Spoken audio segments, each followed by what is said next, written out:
السلام علیکم ورحمۃ اللہ وبرکاتہ نحمده ونصلی علی رسولہ الکریم اما بعد۔ آج کا سبق سن لیجئے۔ آج کے سبق کی سرخی ہے حضور صلی اللہ علیہ وسلم کی سیرت، پارٹ نمبر 153۔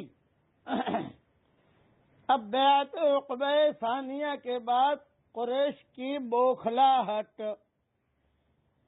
اس بیعت کے وقت اتنا رازداری سے کام لیا گیا تھا کہ کسی کو کانو کان بھی خبر نہ ہو، مگر مثل مشہور ہے، دیوار کے بھی کان ہوتے ہیں۔ مشرکین مکہ حضور صلی اللہ علیہ وسلم اور مسلمانوں کی ایک ایک حرکت کا پتہ چلاتے رہتے تھے۔ نصیحت یاد رکھنا، دشمن کبھی بھی غافل نہیں رہتا، اس لیے صبح ہونے سے پہلے اس بیعت کی خبر مکہ مکرمہ میں بجلی کی طرح پھیل گئی۔ ابھی مسلمان مدینہ منورہ روانہ بھی نہ ہوئے تھے کہ قریش کی ایک جماعت ان کے کیمپ میں آئی اور پہاڑوں میں گئی، ڈھونڈا اور بڑی سختی سے بات کی، دھمکیاں بھی دی تاکہ یہ لوگ مرعوب ہو کر راز کی باتیں بتلا دیں۔ مگر جنہوں نے موت سے کھیلنے پر بیعت کی ہو، وہ ان دھمکیوں میں کب آ سکتے تھے؟ جب کسی بات کا سرا نہ ملا تو خود ہی مکہ مکرمہ والے کہنے لگے، ہمیں معلوم ہوا ہے کہ تم لوگوں نے ہمارے خلاف محمد صلی اللہ علیہ وسلم سے کوئی معاہدہ کیا ہے۔ اگر یہ بات سچ ہے تو پھر مدینہ والوں کان کھول کر سن لو، تم ہمارے دشمن، ہم تمہارے دشمن۔ گویا ایک قسم کی دھمکی تھی۔ مگر یہ حضرات مدینہ والے ایسی دھمکیوں میں آنے والے کب تھے؟ یہ لوگ تو ایمان لانے سے پہلے نشیب و فراز پر غور کر چکے تھے، اس لیے مشرکین کی دھمکی کا ذرہ برابر بھی اثر نہ لیا اور اپنی خوش قسمتی پر ناز کرتے ہوئے مدینہ طیبہ روانہ ہو گئے۔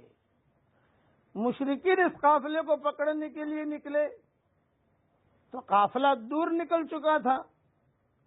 حضرت سعد بن عبادہ پیچھے رہ گئے تھے، اس لیے مشرکین مکہ نے سعد بن عبادہ کو پکڑا اور پکڑ کر مکہ مکرمہ لے آئے۔ وہاں لا کر ان پر بہت تشدد کیا، بہت مارا۔ ابن ہشام میں یہ روایت ہے، اہل مدینہ روانہ ہونے سے پہلے حضور صلی اللہ علیہ وسلم کو مدینہ تشریف لے چلنے کی درخواست کی۔ جتنے بھی 75 مسلمان آئے تھے اور وہ مشرکین بھی تھے، 400 کا قافلہ تھا، مدینہ سے آیا تھا، ان سب نے کہا کہ آپ ہمارے ہاں مدینہ منورہ آ جاؤ، آپ اتنا ٹینشن میں یا مکہ مکرمہ میں رہتے ہو تو یہاں کوئی اتنا رہنے کا فائدہ نہیں، ہم آپ کا ساتھ دیں گے، آپ مدینہ آؤ۔ تو آپ نے جواب دیا، مجھے ابھی اپنے رب کی طرف سے مکہ چھوڑنے کا حکم نہیں ہوا ہے، اس لیے انتظار کرو۔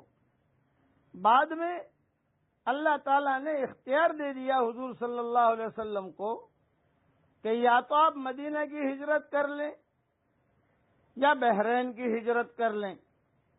ہوتے ہوتے مدینہ منورہ کی ہجرت طے ہو گئی۔